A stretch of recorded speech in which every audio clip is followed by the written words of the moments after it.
लग्नानंतर होईलच प्रेम या मालिकेच्या पुढील भागामध्ये आपण बघणार आहोत। आणि इकडे हा विजय डायरेक्ट पार्थला म्हणतो की एवढ्या चांगल्या घराण्यातला मुलगा तू, एवढ्या चांगल्या आई वडिलांचा मुलगा तू आणि एवढ्या चीप गोष्टी करतो तू। प्रेक्षकांनो, जेव्हा हा विजय त्याच्या आई वडिलांचा उद्धार करतो ना, तेव्हा मात्र पार्थ खूप चिडतो आणि त्याच्या अंगावर देखील धावून जातो आणि म्हणतो आई वडिलांवर जायचं नाही हं। आणि यांच्या दोघांमध्ये थोडीशी वादावादी, भांडणं, कॉलर वगैरे पकडणं अशा गोष्टी होतात।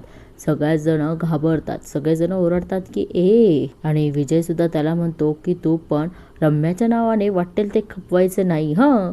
इकडे पार्थ अजूनच चिडतो आणि त्याची कॉलर पकडतो, पण विजय देखील संतापाने पार्थची कॉलर पकडतो आणि प्रेक्षकांनो, दोघांमध्ये आता भांडणं सुरू व्हायला लागली आहेत। आणि प्रेक्षकांनो, आता इकडे हे किडनॅपिंगचं चालू असतं तेवढ्यात ती मुलगी तिथे येते आणि त्या दोघांना म्हणते की तुम्ही आता तुम्हाला तुमची मुलगी समजा आणि आम्हाला तिकडे पाठवा। आणि प्रेक्षकांनो, ती मुलगी त्या दोघांना इतकं छान सांगते की तुम्ही जसं तुमच्या मुलीला सोडवाल ना, तसं तुम्ही मला सोडवा।